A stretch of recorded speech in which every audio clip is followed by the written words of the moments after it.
and basically just, in a nutshell, said the wrong thing. I was trying to say I'm not the same age as you, I'm not involved, you know, my bad. But the adrenaline in me, the words that came out of my mouth was, I'm a bigger man than you. And I was really trying to say I'm older than you, I'm not involved. But you tell a man I'm a bigger man than you in front of his boys, that's a problem. And he just said, whoop! And he just said, cool, let's done his dance, let's kill him. And literally just pulled out a knife and... I was looking at your background. I watched your film, Amani. I was looking into your background as well, just very generally speaking, and you got like a nuts background. It sounds like you got a nuts background, man, with some major downs and then some major ups as well. Talking about marriage and all that as well. You've got like a proper topsy-turvy journey, man. It'll be good to get into that. So obviously with yourself, when you was 21 years old, right? Yeah. You got stabbed 7 times. You were in a coma. Weren't in a coma. God, no. Luckily. I get mixed up, but you sort of like passing in and out of consciousness and that kind of thing, and thought that he was going to pass or die basically. In an ambulance, and then thank God pulled through, and you're here now, man. Changing lives and doing some great work along the way. Thank you, man. Appreciate you. And it'll be sick to get into all of that, but to start things off, what I want to do is to start off, take it back. So I want to know what your, just paint a picture basically as to what your childhood was like, you know, the area, the family dynamic. Was it a good, happy childhood? What would you say? Yeah, do you know what? I'd say up to the age of 5, parents loving. My parents did everything they could to give us like a really solid foundation, a loving foundation to kind of help us thrive. And I think it was society that kind of forced me to go down a particular path, going into schools and getting bullied and not really being able to kind of find my identity was probably the thing that made me transition into a path of trying to please other people and trying to be the class clown, wearing a mask all the time, all of these things that, when I say a mask, like a metaphorical mask. And it was a struggle, I can't lie, you know, not really having friends at a young age when you're kind of finding yourself. And I anchored a lot of my identity on other people. And so, as I look at my story, a lot of it is about how I made choices to kind of fit in, and it didn't work in my favor as I got older. And that's basically the foundation of my story. And then when I look at how my parents reacted to it, obviously they were super disappointed to the fact that their miracle child is getting caught up in silliness, and it's not kind of it's not a family brand, right? That's not who we are. We come from excellence, or we've aspired to be excellent in what we do, and so I'm kind of letting down the side. And I could, you know, now I'm a parent, I can understand how they must have felt. You know, you try to give your child everything and they go down a road, and just disappointment, and it just really affected our relationship. So that's kind of the general kind of background. And grew up in North London, all of that kind of stuff. That identity piece is key as well, because like secondary school, the way I see it is that's like that point where you really, really, a lot of people are gonna either come into yourself, or you're gonna really, really struggle. It's such a crucial period in your life. You got people who try and like really, come into this off in their own way. They'll maybe go off into start dressing a certain way, talking a certain way, whatever, trying to impress other people, whatever. But it's like trying different things here and there, and trying to find yourself along the way. 100%. And then for yourself, you're trying to, getting bullied as well, and all that. Then at the same time, being class clown, maybe acting out and all that kind of thing.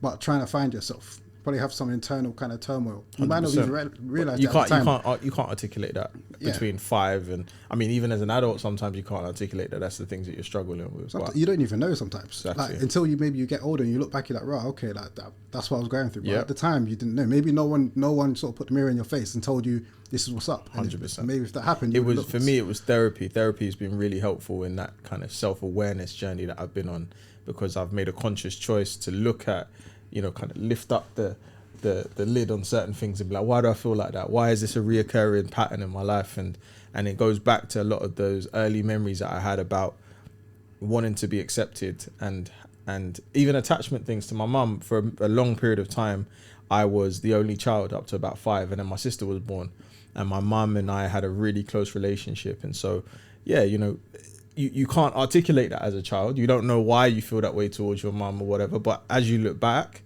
I now have a much wider understanding of why I've probably made certain choices. And yeah, it's good to know yourself. So looking back now then, would you say that that particular period, when you was 5 years old and your sister was born, you saw like that was like maybe the first major thing that started to set you off down the wrong path? I wouldn't frame it that way, because I feel like my sister, if she ever watches this, is gonna be like, what? But yeah, I love you, sis, right? But yeah, as she knows, you know, I think when you are a child who, like, I wasn't a very social child. I was quite quiet, and so you kind of I was very much like my mum's handbag. People used to say, always around my mum, always at her leg, always like, you know, just wanting to be with her. My mum did a lot to be present in my life, and while my dad was working and stuff. And so suddenly, you know, you see this bump and you're like, oh, I'm excited to have a child and, you know, a little sister. And then I guess when she's here, you suddenly realize that a baby requires a lot of your parents, and rightfully so. But I think that transition from also at the same time going into a new school was a lot. It's two major changes in your life. And where I had friends in my old school, or at least a level of comfortability being around your people that you've maybe been with, you know, for a couple of years, maybe suddenly you're gone into a primary school, big school, you know, where these guys have already got friends. They've already kind of built these groups, and you're trying to step into that. And I just didn't know how to navigate it. So I wouldn't say it was just my sister being born. I think there's a culmination of different things that led to that feeling. Yeah. I mean, I usually think that life is there's so many different things happening at one time, so many different moving pieces, 100%. so many different inputs, man. It's very, very rarely ever just one thing. Yeah, which is why someone is the way they are. Just a number of different things thrown into one melting pot, and then 100%. We come out the other end, however the way we come out. 100%. And then that period of time for you, I guess there was a lot of change. And then you're sort of trying to navigate that change by trying to fit in, trying to find yourself and acting out in class. You're just trying different strategies. I'm not even seeing it as, I'm just seeing it. It probably didn't even start off as me being the class clown. It could have just been, I don't know, you try and do something for someone in class. You're like, oh, I'll hold your bag, or, you know, I'll do this for you, or whatever, like to try and make that person like you. And then that doesn't work, so you try something else, and then that doesn't work, so you try something else. And before you know it, maybe there's a few things that might get you a little bit more attention, whether it's, again, calling out in class when you're a bit bored or you don't understand the question, and then someone that you rate laughs, and you're like, oh, snap, they noticed me. Oh, swear down. Okay, I'm gonna do that again. And then, I mean, you know, it's probably not as nuanced as that, but yeah, I would say that there's a lot of that within the choices that I make, and I'm imagining it's the same with a lot of other young people as well. And you ended up getting kicked out of school, right, at 16? Yeah, I mean 16. Oh no, I got kicked out at 14. 14. Yeah, I got kicked out. I got expelled for the first time in year 9, so I was about 13, 14. Silly stuff, like I started a fire in my maths room, and I stole my deputy head teacher's wallet. Like just random stupid things that I didn't need to do.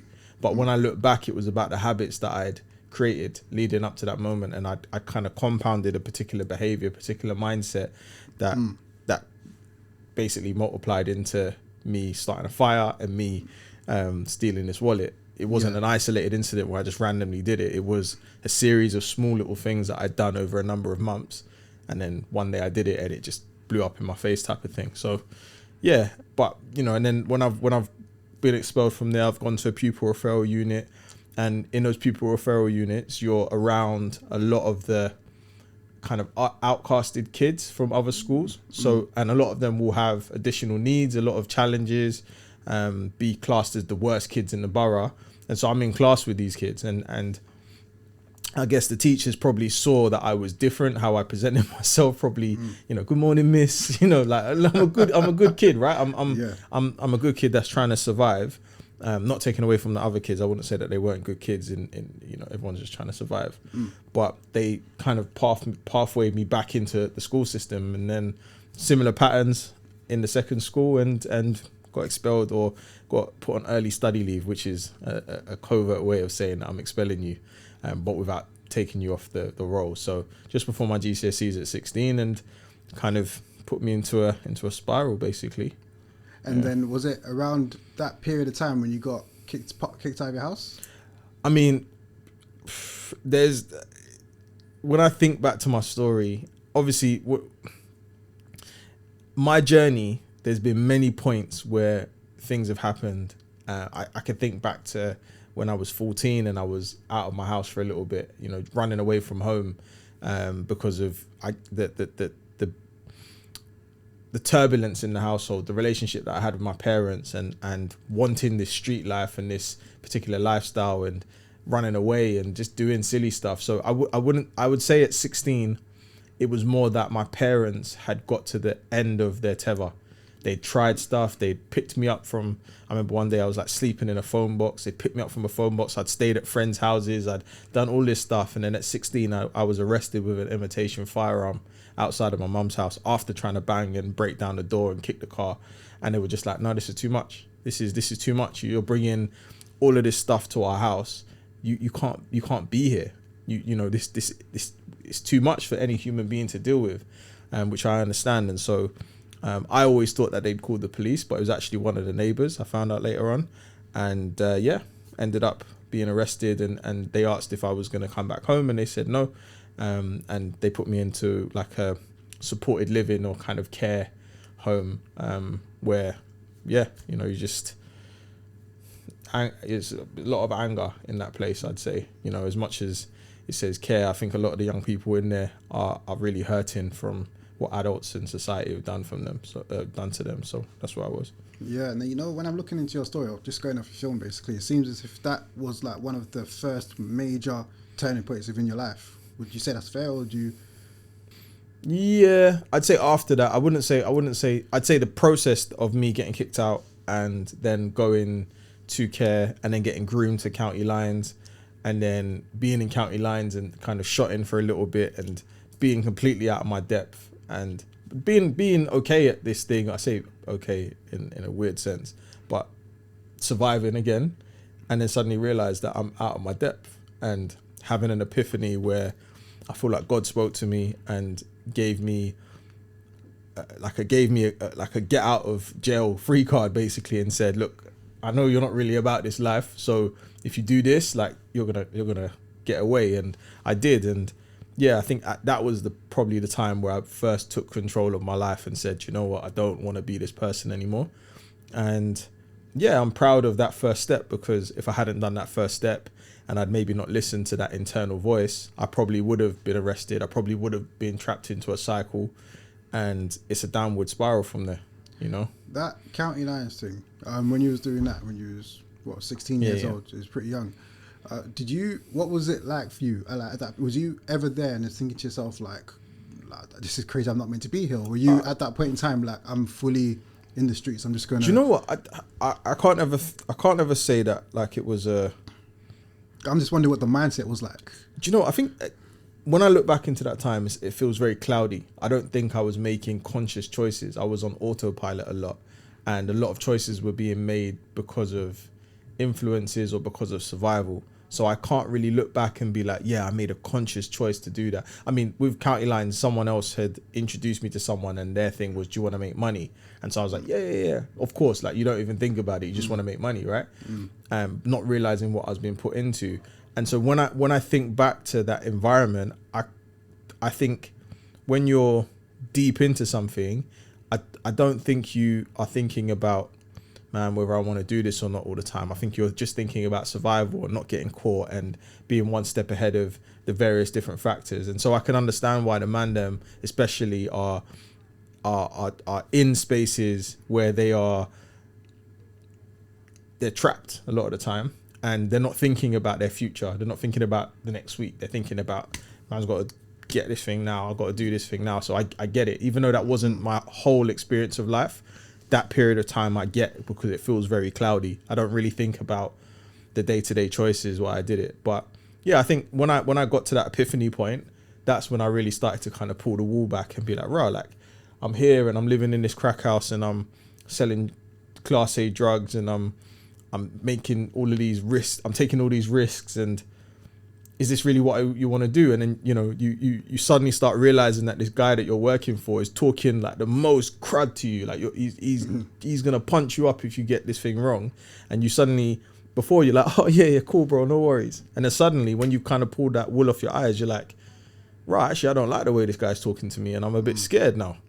And I think it's all of those things where you start taking control of your choices, your life, that suddenly you start going down another path, or you want to go down another path. And yeah, I'm grateful that my family were able to help me. My dad actually came and picked me up from where I was, and you know, I'm grateful for that.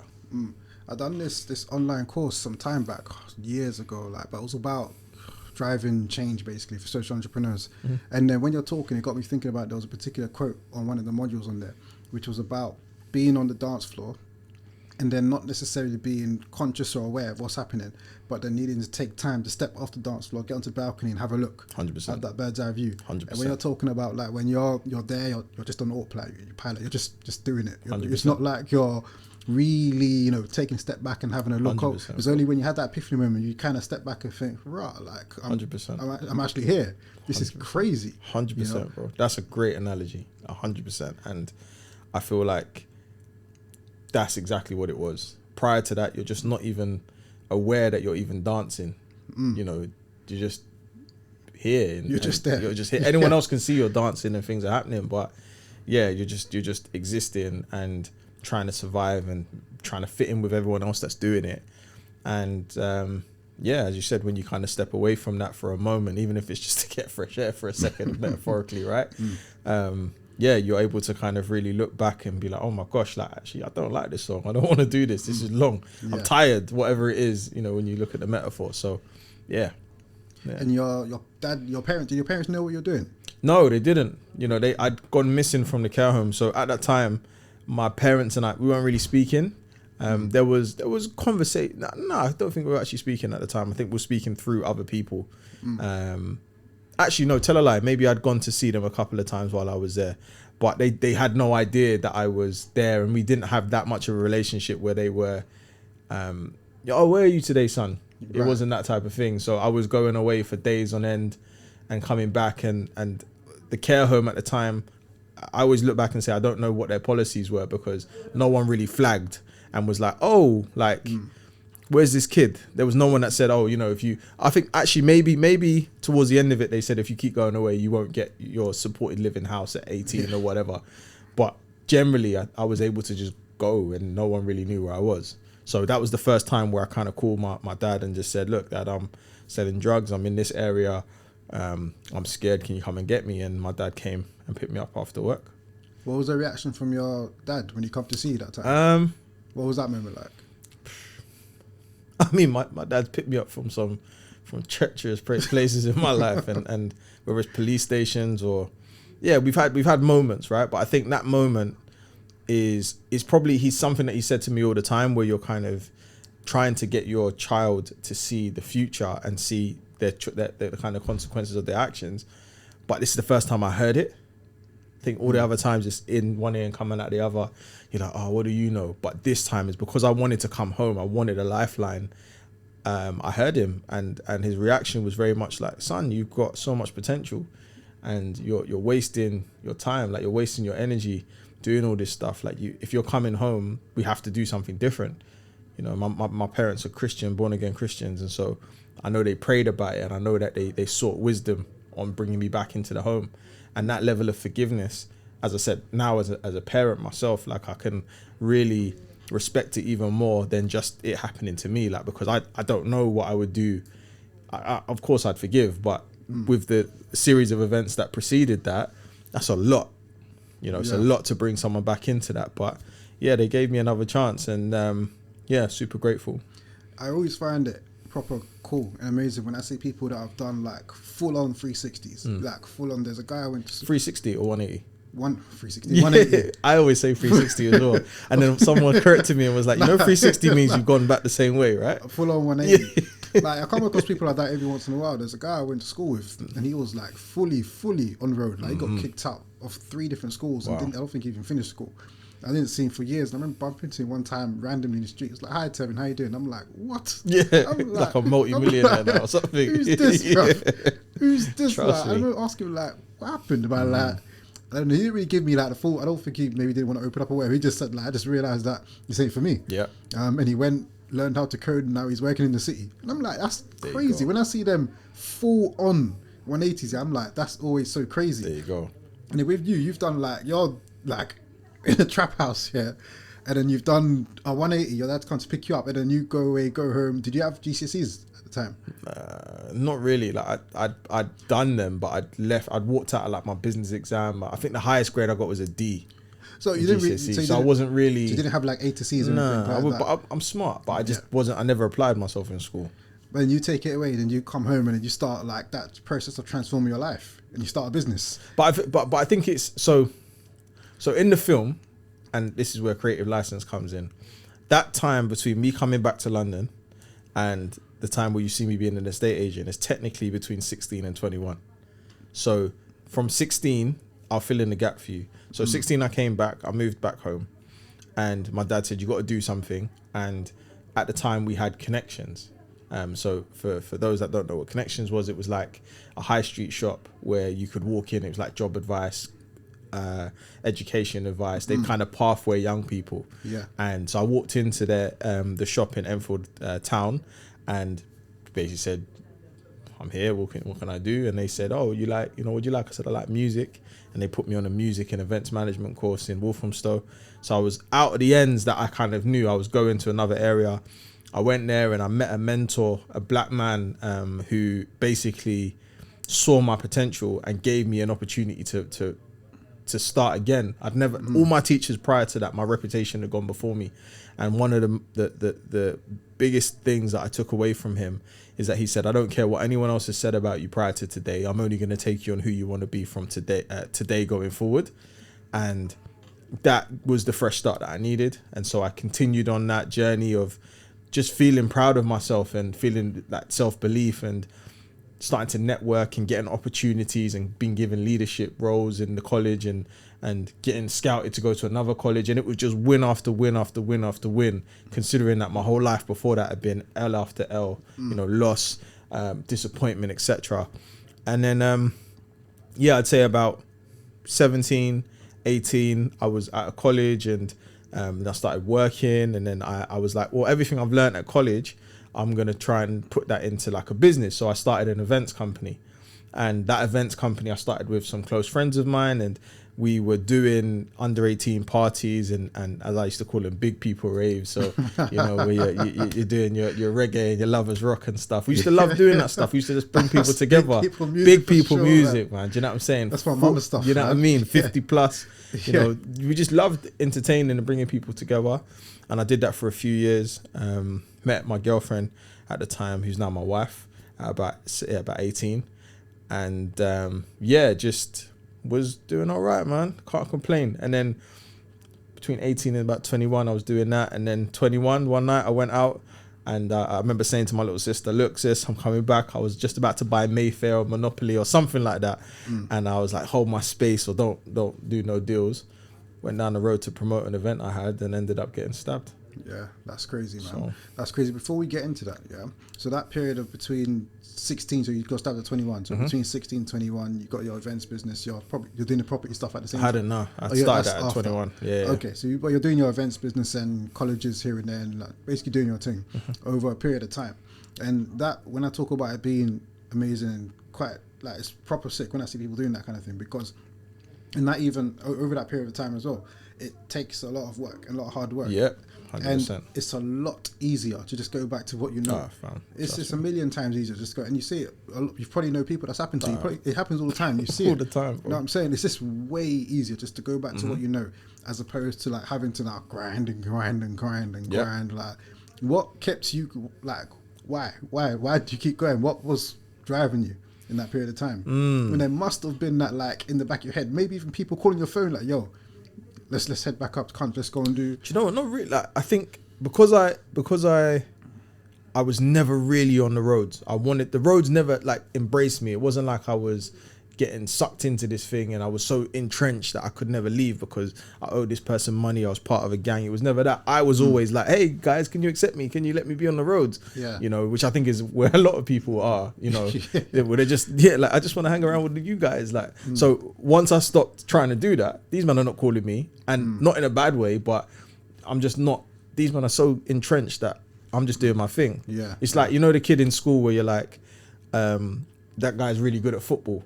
Yeah, like, I'm the entrepreneur guy when I get older, so people are not expecting me to do road.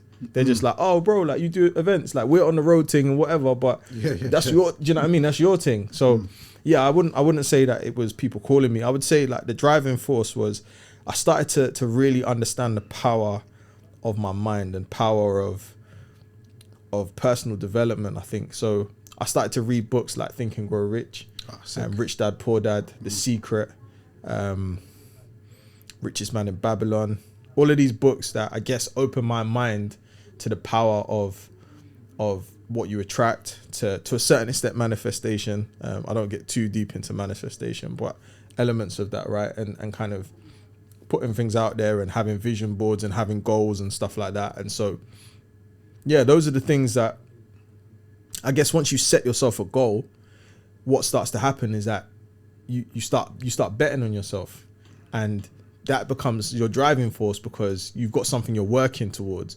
So if I set that I'm going to do an event in September, then everything in my mind is like, okay, I want to be good at that. I want that event to be a sellout. So, you know, you do that, you get to September, maybe it's it's a right event or it's a success, and then you're like, oh yeah, I want to improve and get better next time. And then before you know it, you just got all these different milestones that are just drawing you in different directions. And I think that's all that's just happened in my life as an entrepreneur.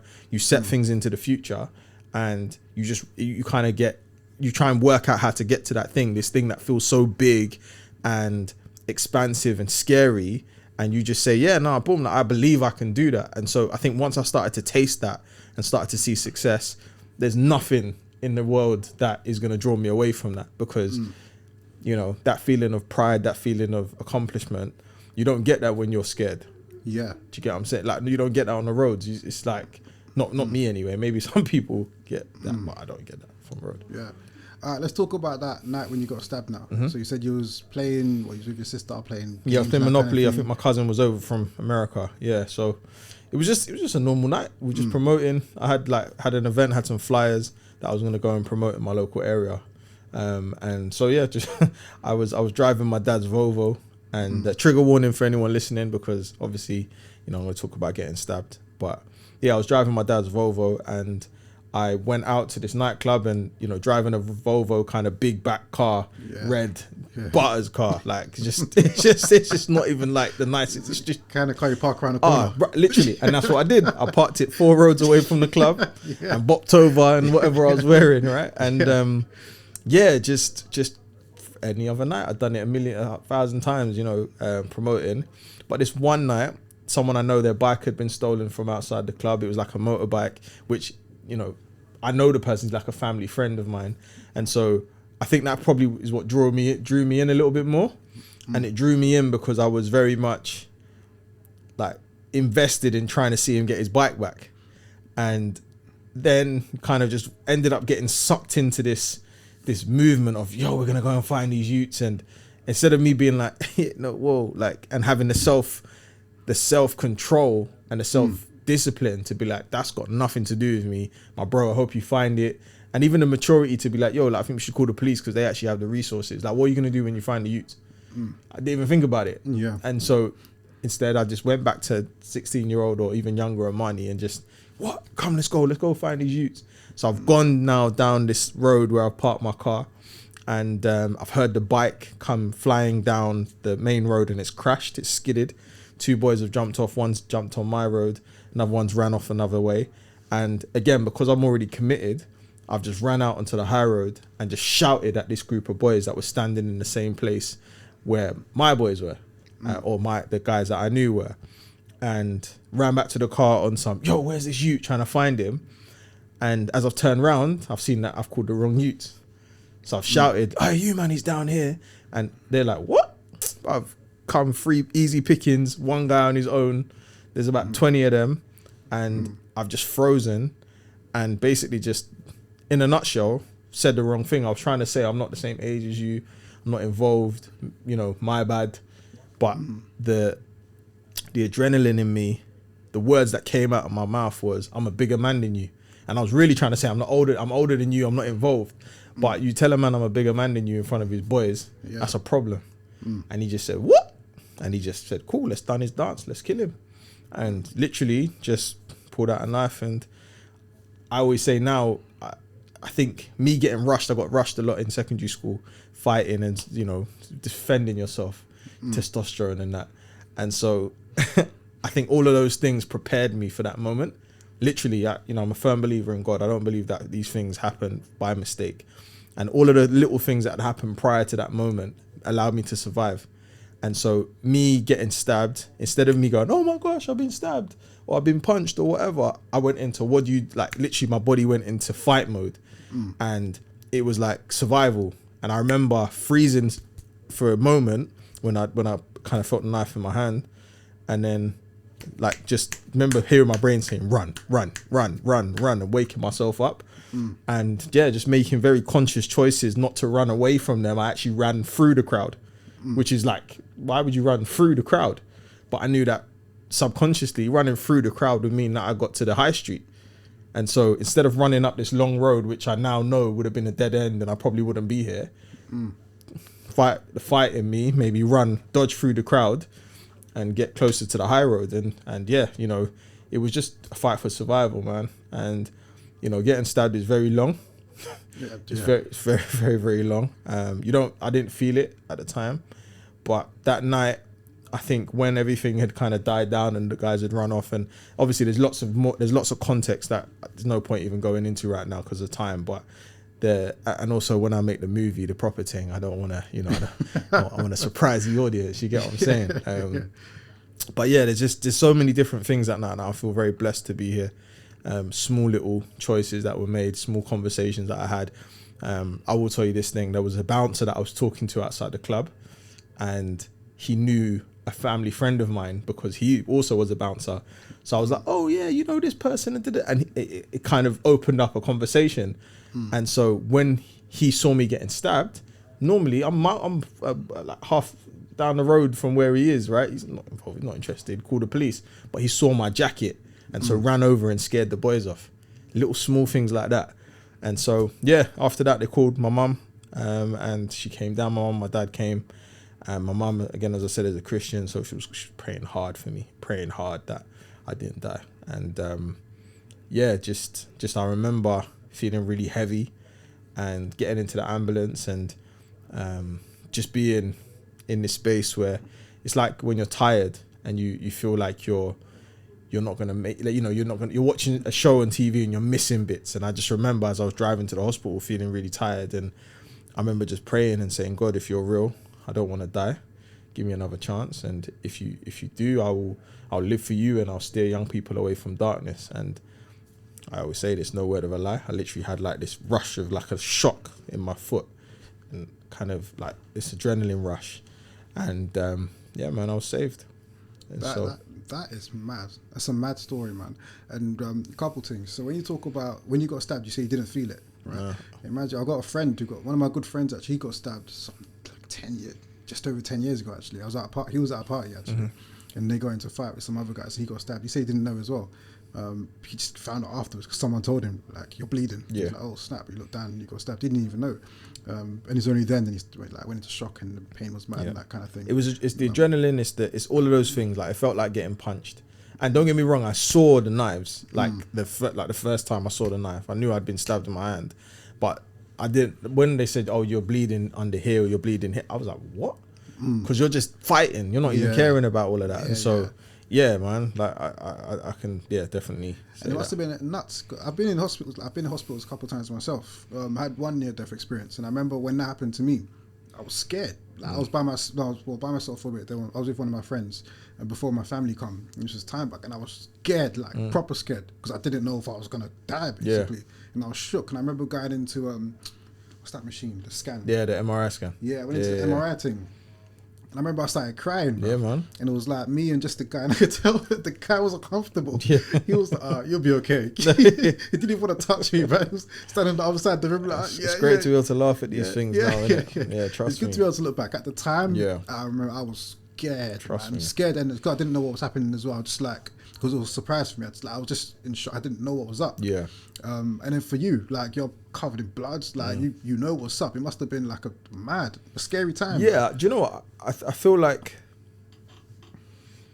it's weird. It's a good question because I once I've been given that lease of life, that new, I was reborn essentially, right? I feel like as much as I still didn't know what it was, I kind of wasn't scared. And that's not to say that in the moment you're not still thinking, oh, like what's happening or whatever, but I don't think there was an overwhelming sense of I'm not going to make it after because I knew I knew I was tired in the ambulance. I knew I'd prayed. I knew that I'd been given this energy boost, and I had remembered the whole journey from there to the hospital. And then when I did the MRI scan, again, you're there, you're getting stitched up or whatever. They're putting, bandages on you. And I think between that time and time I was in the room, I don't remember being like super like, oh my gosh, am I going to make it at all? And then it's only when I got in the room and I was around my family and stuff that I realized, or that the doctor came in and was basically like, yeah, like everywhere you've been stabbed, Mr. Simpson, you should be dead or disabled, but they've missed everything by millimeters. Wow. Literally millimeters, and you can go home tomorrow if you want to. So it's all surface. And that in itself, always, just to me, it's, I know its purpose. I know that I feel like, I now know, I feel like I got stabbed for a reason, to be useful for this generation, for them to see someone that's been through some of the stuff that they'll go through, someone that's turned their life around, someone that's living a life of purpose and trying to do something positive, and having someone that I guess they can use as a role model, even though, who's perfect, but just as an example for them. So yeah, I'm grateful that I have the story that I have, and I definitely feel like, my purpose is to spread it, and it's not about me. I'm just a vessel for the overall message for a young person, which is, you matter. Your life is meaningful, basically. And it's like, you come out of hospital just kicked on. Like, you just picked up and then pushed it to another level. Oh, I wish it was that simple. It's easy now when you look back and, I'm able to kind of say, I suffered a little bit, but every single day, like there's 24 hours in a day, there's X amount of minutes in a day, right? And each of those minutes is a struggle. It's like mentally, you mean? Mentally, or like just it's like people will celebrate those that they see winning medals at the Olympics, or people, winning football games and being at the top of their games. Like, you're amazing, you've done what, but no one knows the injuries, the early mornings, all of the stuff that it takes for you to be the person that they see you being and that they celebrate. And so I can look back and be like, and gloss over it in a 5-minute conversation, right? But those days were difficult, and it took daily choices and consistency in order to be the person that I am today. So there was definitely times I struggled. I'm very open about it, but I had PTSD. I had anxiety, I had depression, I was lonely because I'd moved away from my house at that time, and I was, my girlfriend had gone to uni, and I wasn't really around some of my friends, even though they weren't on nothing. I just isolated myself. So it was a dark time. You're trying to find yourself. You're trying to understand why you were saved. There's all of these things that are going on. And so I can look back now and say, I've got it all together, or at least what I think's together. But when I'm going through it, I don't know this. I don't know I'm going to be this person now. So I try not to trivialize it and make it feel like it's, man, you just cracked on, which I know you're not doing, but it's hard. And when I see people going through it, my message is always just one day at a time, 1 foot at a time. And before you know it, that crawl will turn into a walk, and then that walk will turn into a run, and then that run will turn into a fly. And I feel like I'm in that run potentially fly space at the moment, but I wouldn't have been there without the crawling. Who or what helped you in that period of time?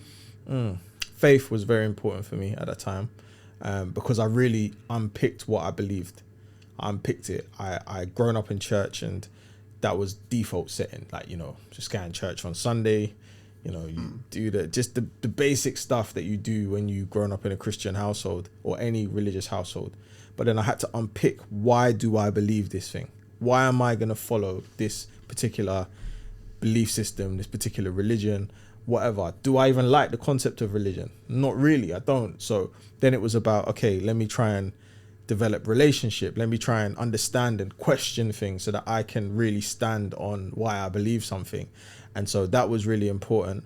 I'd also say that my girlfriend and her family were really important for me, because they gave me a sense of stability. They gave me a love or they showed me love. You know, I remember when my girlfriend was at university, she went to uni outside of London, and I'd go to her mum's house and like get my clothes washed or have dinner.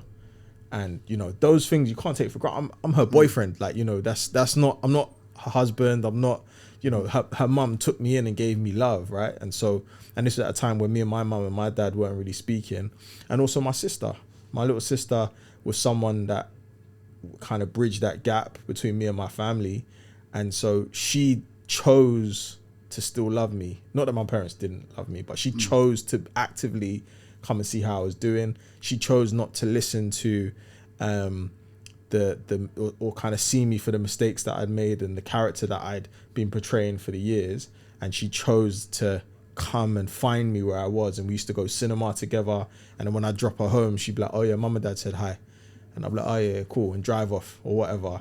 But then over a time, you know, you then get invited into the house. And so I'm very grateful that she was that bridge for us as a family, because now we have the relationship that we do as a whole family. So, and yeah. How long was that period in time? Like, if you can, like, or is it something you're still struggling with now, or you feel like? No, I wouldn't say I struggle with it now. I'd say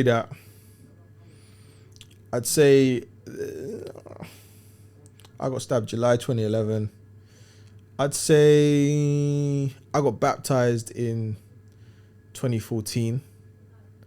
And so I'd say good 4 years or so of like really going through it in different ways. You know, I think it's when do you, I can't really think and say there was a moment where I was like, yeah, cool, I'm over it. But it was just the choices that I made in that 4 year period that probably culminated with me getting baptized, because anyone that knows anything about the Christian faith, getting baptized is almost like a renewal, like you know, you go under the water, you kind of wash clean, you come out again. So I would say that it kind of culminated with me getting baptized. But prior to that, yeah, about 4 years, and within that, that's where I was doing the property and stuff like that. So there was lots of things that were happening in that 4 year period that meant that by the time I did get baptized, I was in a much better place overall, basically.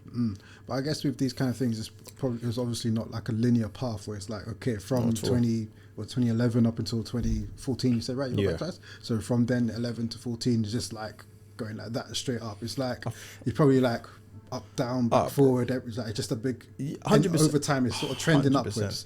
Upwards. But you know what? Saying that, I think being fair to myself in the process, I would say if I had to look back, and I looked back on a wider from a wider lens, right?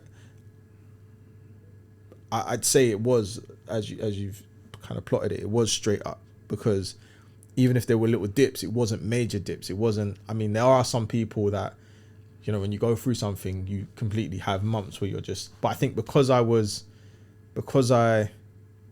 had something to work towards, I was never too far away from that goal. I was never too far away from moving forward. It gave me something to anchor onto. So yeah, I would say, and also because it was tied to survival again, survival was a recurring word. It was tied to me making money, me paying my rent, me having a particular lifestyle. It forced me not to give up, because suddenly if I don't want to make these phone calls today, that means that I ain't gonna have the money to pay my rent. So I would say overall it was straight up, but of course within that there's going to be little blips, but nothing major. I can't think back to a time where it was a major you falling off. Oh, the other thing actually that came to mind is I did martial arts. I did Krav Maga to rebuild my confidence after I got stabbed, because I would say all of that. I don't practice it anymore, but at the time it gave me a sense of you can look after yourself. Whereas obviously getting rushed for many years and then getting stabbed, you kind of feel a little bit like, man, you can't defend yourself. Whereas doing Krav Maga for a little while, gave me a sense of strength. So just to bring that in as well. No, of course, it's interesting. A few weeks ago, me and my wife were watching Krav Maga videos on YouTube. Actually, yeah, man, Krav Maga is not a joke, bro. It looks serious. It's not a joke. I've done Muay Thai before, but this was when I was a teenager back in the day, and I've been wanting to get some kind of combat thing. And I was telling her about it, and we were just watching some videos on it. Yeah, no, we can talk after. I've got a good guy. He's a madman, but he's good. It's a good discipline to be able to look after yourself and your family. For sure. And with the youth activism work, when did that start? So that started about 2015. And how did you get into that? But I think prior to that, if I'm not mistaken, I was working with a friend of mine called Luke, who was doing like these personal development workshops in school. So I was starting to shadow him and being his assistant. And a lot of the frameworks that I use now in my talks, I guess I saw him use. And so that's where it started. I went and did like a series of 6-week workshops or half-day workshops, etc. And it just gave me a sense of, okay, I like this thing. And then when I was in the property industry, and I had my own shop at this time, I'd done really well building this business. There was a young person that used to walk past my shop, and one day I saw him and his head was down, and I kind of jumped out and tried to encourage him. Turned out he'd been expelled from school. And so I then decided, do you want some work experience? And that, just seeing his journey over 6 months, again, just ticked that box for me. And then you suddenly realize that the property game and working for rich people is not fulfilling. It's not, you're working for people that you are replaceable. Whereas when you're working for people that, for want of a better term, don't necessarily have better, don't have someone else necessarily believing in them, you are a valuable person. And to me, it's not about the money. It's about knowing in 10 years' time that someone's going to come back and say, because of you, or because you said something to me in assembly, or you gave me time on Instagram or whatever, that I didn't stop. And so, started in 2015, started my youth organization called Aviard. Started doing events. And then one thing led to another, and started to do films and loads of cool things now. So I spend my days now, I do this full time, and I love it, man. That's it. And with that boy you saw as well, it's like it just takes one person to really believe in you sometimes. Exactly. With yourself, you had that one man that was like, I don't care about your record in school, whatever. Like, you're here now. Let's move forward. And that's all I'm trying to be for one person is that one person. I go to events all the time, and I always ask God to use me. I don't know why I'm in that room. It's not just to get paid or to share my story or to be on a platform. There might be someone that's going to ask me a question or see me, and in that moment, I need to give them my best. Even your small community halls. I did, in fact, today I did a workshop, and there was 3 people in the class, and some people were like, that's a waste of time. Those 3 people get the best out of me, because in years to come, the quiet kid that didn't say anything will come back and say, I needed to hear that today. And that's it. If there's one person in the class, they get the best. If there's 100 people, they get the best. You never know. So that's it, man. That's it. I've just realised the time here. Yeah. I don't even want to trivialise the rest of your journey. If you look on your website and you want to look on the website, you've got this timeline. There's a lot of stuff happening, man. A lot. Yeah. It's happened very recently. Like, you got the film, obviously, which was big. Yeah, thank you. It sounds like you got another one. Yeah, on I do. The horizon. So my other film, Amani, my first film, which stars Javan Wade, which is one you were talking about before, has been viewed now nearly 4 million times. We're about 50K off 4 million, which is a blessing, big blessing. And I've got another film coming out in the summer, and this film is very meaningful for me. It talks about grooming and exploitation, and I think, especially because I wrote and directed it as well, it's starting my journey as being the person actually telling the story, not just having my story told. So really excited for that to come out in the summer, and doing lots of work around how we embed that into conversation, and creating the right resources. I think with my film, it went viral, and I was like, oh my gosh, I should probably start talking about it and stuff like that. Whereas this film, I anticipate that it will have a really good response. So I'm being very strategic about how I release it. So you just learn and you move and learn and you move and learn and move. And so excited, man. Yeah, no, for sure, man, for sure. And I want to touch on one last bit. That's on the most recent thing I saw on your timeline, actually. I wrote it down. When you were recently at Parliament, discussing recommendations from the Commission on Young Lives report. Was it February? Yeah, not too long ago, February. Yeah.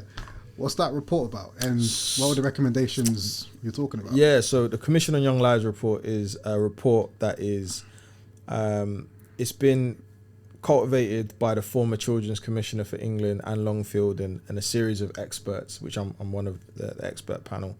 And basically we looked at the conditions of young people in the UK and basically how we can help sometimes these kind of lost children, essentially, right? And making certain recommendations, especially now as we're starting to gear up towards a general election and, you know, starting to think about everyone getting on their campaign trail and, we need to do this for society. Yeah, cool. What about young people? And so I'm new to the political game, but really understanding that if you want change to happen, it's got to be at a policy level. It's got to be at the manifesto level where you got your prime minister and your ministers talking about these things. So we've made some recommendations, which is having something which is called like a Sure Start. So there's a Sure Start program for infants, for young people, but having one for children, but having one for teenagers, right? And also funding an army of youth workers with the proceeds of crime. So in the Treasury, there's basically millions, if not billions of pounds that is seized from criminal activity, and it's just sitting there. And a lot of that criminal activity would have used young people in a negative way. But how can we tap into that money in order to use that to fund youth workers? Youth services have been decimated for the last decade and a bit, right? And they're probably never going to get the right resources from a government. So let's use dormant assets in order to kind of make this offer for young people robust. And that's, I mean, there's a whole list of things. If people Google Commission on Young Lives website, there's a whole list of different recommendations, but those are just a couple. That's sick, man. That using the money for young people just makes so much sense. Actually, it does make sense, right? I didn't really think about where the money. I just assumed that they just sort of absorb it and then, I don't know, spend it on whatever. It makes sense. Like I don't know the ins and outs of you know, how it gets used, why it doesn't. I don't know. It's way above my pay grade. But what I do know is that as a campaigner, as someone that cares about the issue and someone that is connected, it's about trying to have the conversation and trying to work out what can be used. And I know that they're starting to have consultations and I think they're talking about ways to distribute that money. And it's just coming at a good time to make sure that these things are put in with right strategy and sustainable, really. So yeah, and something that's important to note as well is that with the cuts in youth services, so a lot of people tend to think that the youth clubs and that kind of thing is only for basically guys that are on road. That's not necessarily the case. I've got a neighbour, regular guy who's got a regular 9-to-5 job and everything like that. He's never necessarily been involved in the life of crime. And I was talking to him recently, and he was like, when he grew up, he used to go to the youth club. Yeah. They used to, he said that the youth leader there used to call him up on the weekend and 100%. Be like, yo, have you done your homework? 100%. No. Okay, I'm coming to your house, let's go to the library, do your 100%. Homework. And a group of them, he'll take them all. There's a group of them working and they'll go over there and play games and stuff. Regular guy, but it's a community spot, you 100%. Know? Somewhere you can connect with people around in your area, with older people, role 100%. Models. It's for all sorts, it's just for young people. I mean, youth clubs are not going to solve every problem, but they would definitely have an impact on lives of young people where they can go and sometimes get free meals. They can go there and, as you said, access role models and have structured program. In the evening, some people don't want to go home after school because the house is in turmoil or whatever's going on, and the youth club gives them extra few hours to do something positive, to have aspirations. And so, yeah, I'm an advocate. I do some work with some youth clubs, and yeah, I think youth workers should be paid more. I think that they should be embedded into society because, yeah, you know, they do that bit between what the parents, the teachers, they fill in that gap. And so I think we should respect them. And for sure, yeah. Definitely for sick, man. Like when I was growing up, I went to, there's a few youth clubs I used to go to actually play football, play table tennis, whatever, man. Exactly. Sick, man, definitely, man. So that's all good. And as we're preparing to wrap up, one final question for you. What advice would you give to somebody who's trying to drive change either in their own life or in their community? Listen. I think listening is really important. Sit down and talk to the people that you want to serve and just get around them. A lot of people are like, I want to do stuff with young people, and they go on and create all of these different things, and young people don't come to them or don't engage with them, right? Go and jump on someone else's project. Go and support people that are doing good work already. Volunteer, offer your services, give mentoring time, open doors. And I think a lot of it is about that, what we say is like a wraparound approach for young people. No point creating all of these siloed organizations that are doing the same thing but in just different ways. It's how can we really enforce the ones and reinforce the ones that are already in place and help them to be the best versions of what they're trying to do. And that's going to need manpower. A lot of it's going to be about volunteers. So yeah, it's definitely about getting tapped in, listening, being in the spaces with the young people, and also continuing to soar, because we need role models and we need people to tell their story from the top of their game and be present, and not just get rich, move out to the country and be like, yeah, forget the end. You know, we need people to, my saying is learn, earn, return. So we need that. That's it, man. That's it. Thank you, man. No That's problem, that, bro. man. Podcast wrapped up. Yeah. Thanks for having me, man. And good luck with the 1,000, man. Oh, thank you, man. I appreciate you coming down as well, man. What number am I? I don't know yet. All right, cool. I don't know. This is season 3. Season 3. So it's going to be, it depends what order I release it in. It's going to be 50 something, I think. 50 something. Well, I'm glad, and I look forward to seeing the hundreds and then the 1,000 when you hit that, man. And thank you, man. Yeah, man. You're going to be a much, that journey, that you're going to be a much more, just you as a human being. It can be even more refined by the wealth of stories that you're going to hear. And I just hope that it opens many, many doors for you in your career, for you and your family, my bro. Good luck, man. I appreciate it, man. Thank you very much. No problem, King. Thank you. So as we're wrapping up, if people want to keep up to date with you, your work, upcoming film, all that kind of thing, how can they best do so? So Instagram, so Amani.Simpson, my website, AmaniSimpson.com. And yeah, you'll be AmaniSimpson.com is the best way to get everything that I'm doing. But yeah, Instagram, I'm active on there as well. Cool. And then have you got any final words as well you want to share, or? No, man. God bless. Good luck. And this world is mad. So yeah, if you're struggling, ask for help. I'm an advocate for therapy, and I think that therapy is super important.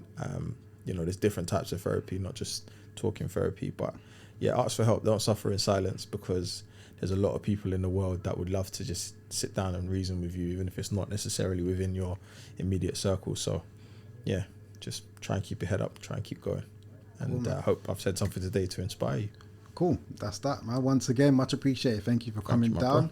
Like I said, I don't want to trivialize your journey. Yeah. If you go onto the website and have a look, man, there's a lot happening, man. Thank you, and we only had time to touch on a bit. Like, we've gone quite a bit over the time, so even I apologize. I apologize for going over. Hopefully it was worth it, guys. I looked at the clock, I was like, oh my gosh, cool. we can't wrap up. It's cool. It's all right. But no, there's a lot, man. So definitely follow Amani, man. Support him in any way you can. And yeah, man, just keep up to date with everything he's got coming up, man. I'm sure I'm looking forward to that film as well when it comes out. Yeah, man. I'll show you a trailer when we're off air. An exclusive. Yeah, I'll show you something. Nice one, man. But that's that for now, man. Thank you for tuning in, people. If you haven't subscribed already, please do subscribe. Yeah. It really, really helps us in trying to get these voices out as far and wide as possible. Yeah. We've 1,000 voices. The idea is just to get 1,000 positive stories out there, amplify positive stories, challenge negative stereotypes, and to inspire some people along the way. So any way you can support us does help. Subscribe, like, share. Tell your friends that you've shared it too. So subscribe, like, share it as well, and so forth. And let's get the ball rolling. Love that. Yeah. But that's that for now. Thank you for tuning in. This is 1,000 Voices. We had Amani Simpson on the podcast. And for now, people, we're out. Cool. Thanks for having me, bro.